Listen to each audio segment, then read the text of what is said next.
hard to wait for all the things that I want. Sometimes I kinda feel like it's just taking too long to get the things I want, what I think I need, but I know you know what's best for me. I'm gonna live what I believe. I'm gonna wait 'cause I know you're still working. I'm gonna have patience 'cause it'll be worth it. I'm gonna have faith, I know you have a purpose. I'm gonna wait 'cause I know you're still working on me. Still working on me. I know that sometimes I just need to slow down and trust that you are working all of this out. You know the things I want, what I think I need, but I know you know what's best for me. I'm gonna live what I believe. I'm gonna wait 'cause I know you're still working. I'm gonna have patience 'cause it'll be worth it. I'm gonna have faith, I know you have a purpose. I'm gonna wait 'cause I know you're still working on me. Still working on me. I'm gonna hold up, slow down.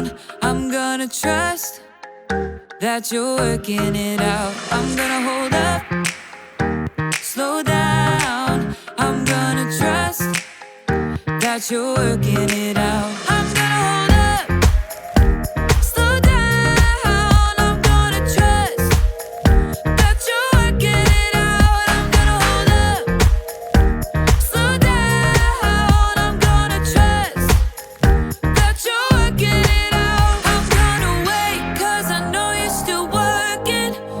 I'm gonna have patience 'cause it'll be worth it. I'm gonna have faith, I know you have a purpose. I'm gonna wait 'cause I know you're still working on me. Still working on me. Still working on me.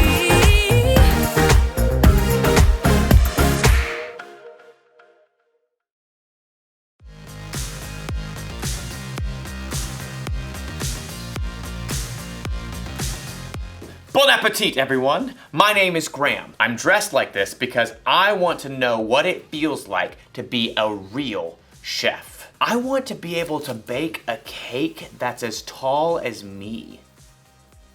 I want to make chocolate chip cookies that are so gooey the chocolate stretches a full 6 feet. I want to understand what fondant is. Fondant? Fondant? I want to be able to say the word fondant. But like most things in life, becoming a real chef takes time. It takes patience. Patience is waiting until later for what you want now. And I know a thing or two about patience. I signed up for a baking class 6 weeks ago that wasn't supposed to start until today. So I have to wait. And today I found out that the class has been postponed for another 2 weeks because our teacher is sick. It looks like she's going to be okay, but still, I have to wait some more. So now I'm wondering, what if I never get to go to class? What if it gets postponed again and again and again? What if it stays this way forever? The longer I have to wait, the harder it gets.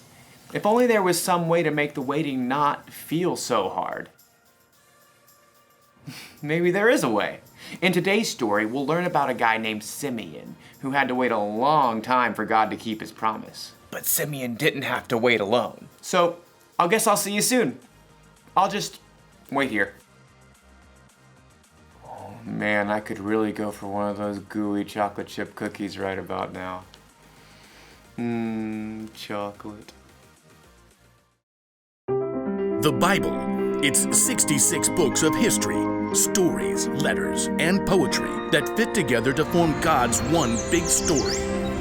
The epic adventure of how He created us and loves us so much that He made a way to rescue us. As we travel through the Bible, from Genesis to Revelation, we discover people who met God and found their lives changed forever.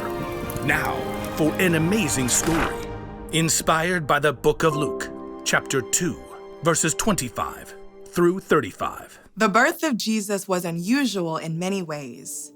He entered the world in a shelter with the animals and was celebrated by an entire host of angels. Glory to God in the highest. But Mary and Joseph cared for Jesus as with any child. When he was about 6 weeks old, they prepared to present him to the Lord at the temple. The law says we must offer a sacrifice of 2 pigeons. Or doves. How is he 6 weeks old already? But as Mary and Joseph set out for Jerusalem with their firstborn son, someone was already waiting for them, a man named Simeon, and their stories were about to collide. Simeon had grown up in Jerusalem, faithfully worshiping God. He prayed daily. Lord, help me understand your law. Help me serve you with my whole life. Simeon would have studied the scriptures, words from the prophets from hundreds of years before. The people who are now living in darkness will see a great light. They are now living in a very dark land, but a light will shine on them. What light, Lord? Over the years, Simeon continued to pray, to worship, and to seek God in the temple. God's Holy Spirit was with him. And one day, the Spirit made Simeon a promise. You will not die before you see the Lord's Messiah. Me? With my own eyes? Thank you, Lord. Simeon believed the promise and waited in joyful expectation. Will it be today, Lord? Simeon waited some more. Will it be this year, Lord? And then he waited still more. How about this decade? We aren't quite sure how long Simeon had to wait, but when his hair turned snow white, he was still waiting. Soon, Lord. Today, at last, Simeon received a new response. The temple courtyard? I'm on my way. Where's my cloak? My walking stick? God's Spirit led Simeon straight up to the Temple Mount and into the courtyard. Simeon stood in the center of the courtyard, allowing the voices to wash around him. He wasn't quite sure what he was looking for, but he knew God would reveal it to him. A baby? Simeon turned quickly to see a young couple nearby. The man carried a pair of doves in a small cage, the usual sacrifice after a child was born. The woman cradled a tiny baby in her arms. Joseph, where do we go? Excuse me. Both the man and the woman looked up quickly. May I hold the child? Well, all right, yes. Simeon took the child gently into his arms. In the eyes of this infant, he saw the face of God, the rescuer, God's promised Messiah. His name is Jesus. Overwhelmed, Simeon turned his gaze toward heaven. Lord, you are the king over all. Now let me, your servant, go in peace. That is what you promised. My eyes have seen your salvation. You have prepared it in the sight of all nations. It is a light to be given to the Gentiles. It will be the glory of your people, Israel. Mary and Joseph stared in amazement. We knew he was special. This. Simeon looked down at the child, then glanced up at Mary and Joseph again. May the Lord bless you both. Gently, Simeon returned Jesus to his mother's arms. After a lifetime of waiting, Simeon was overjoyed to see the fulfillment of the promise God had given him so long ago.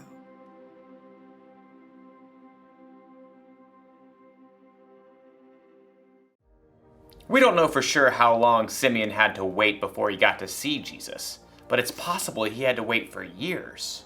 We usually don't have to wait years for something to happen, but sometimes when we're waiting, it can feel like years. Sometimes it can feel like forever. Like when you're waiting for your birthday or Christmas, or when you're waiting to feel better while you're sick. I know it's hard to wait, but here's the good news. You don't have to wait alone. God is with you. He knows what you're going through. He knows what the whole world is going through, and He knows how it will all turn out. So talk to God. Put your trust in Him. He's going to be with you through everything. In fact, God will be with you forever. So, that's the one thing to remember today. When you have to wait, remember God is with you. I still have to wait for my first baking class. Maybe it'll happen in 2 weeks, maybe longer. But no matter what, I won't be waiting alone. God will be with me. I'll see you next time. Hopefully I'll have some gooey chocolate chip cookies for us to try by then. I wonder if the goo will stretch from me to you. I can't wait to find out. See you then.